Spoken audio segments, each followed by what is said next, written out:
ஸல்லல்லாஹு அலைஹி வஸல்லம் அவர்கள் சொன்னார்கள் பாருங்கள், ரஹிமல்லாஹு வாலிதன் அஆன வலதஹு அலா பிர்ரிஹி. இங்க இருக்கிற வாப்பமார்ட்ட நான் இரக்கமா கேட்டுக்கொள்றேன், இதை உம்மமாருக்கும் போயிட்டு சொல்லுங்க.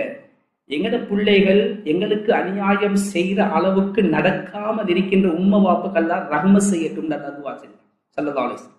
அல்லாஹ்விடம் எப்படி எங்கட புள்ள எங்களுக்கு அநியாயம் செய்கின்ற அளவுக்கு நடக்காமல், அது சொத்தை பிரிப்பதாக இருந்தாலும் சரி, எங்கட பிள்ளைகளுக்கு நாம் கொடுக்கின்ற முத்தமாக இருந்தாலும் சரி.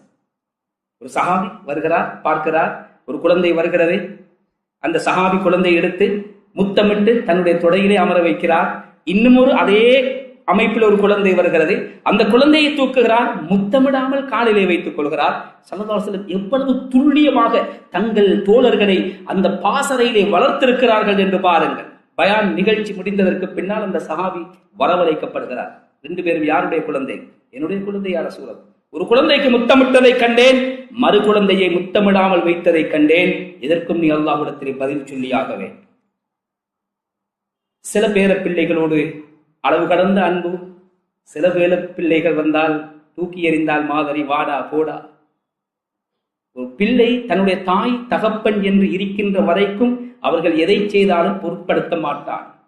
அவனுக்கும் பிள்ளை வந்து அந்த பிள்ளை இடத்திலே பாரபட்சம் காட்டுகின்ற பொழுது, அவனும் ஒரு தாய் அல்லவா, அந்த மனிதனும் ஒரு தகப்பன் அல்லவா, தன் பிள்ளைக்கு அநீதம் இழைக்கப்படுகின்ற பொழுது எங்களை பெற்ற நீங்கள் அதை பொறுத்து கொள்ளாத மாதிரியே எங்களுக்கு பிறந்தவர்களுக்கு என்று வருகின்ற பொழுது நாமும் பொறுத்து கொள்ள மாட்டோம். அந்த நேரத்திலேதான் அந்த தாய்க்கு எதிரான, தகப்பனுக்கு எதிரான நடவடிக்கையில் அந்த திருமணம் முடித்த பிள்ளைகள் தள்ளப்படுகிறார்கள். இதைத்தான் ஸல்லல்லாஹு அலைஹி வஸல்லம் அந்த நிலைக்கு ஆளாக்காமல் உங்களுடைய பிள்ளைகளோடு எல்லோருடனும் சரிசமனாக நடந்து கொள்கின்ற உம்ம வாப்புக்கு அல்லாஹ் ரஹ்மத் செய்வானாக.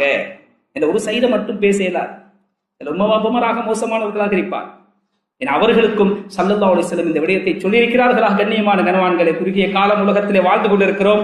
தாய் தகப்பனுடைய மகத்துவத்தை நாம் உணர்ந்து செயல்பட வேண்டும். அவர்களுடைய காலடியில் இருக்கின்ற சுவர்க்கத்தை முதலாவதாக நாம் அடைந்து கொள்ள வேண்டும். எனவே இருக்கின்ற இந்த சந்தர்ப்பத்தில் யார் யாருக்கெல்லாம் தாய் தகப்பன் இன்னும் ஹயாத்தோடு இருக்கிறார்கள், நல்லா யாதை வைத்துக் கொள்ளுங்கள். எத்துணை கோடி கொடுத்தாலும் வாங்க முடியாத அழியா செல்வம் அது.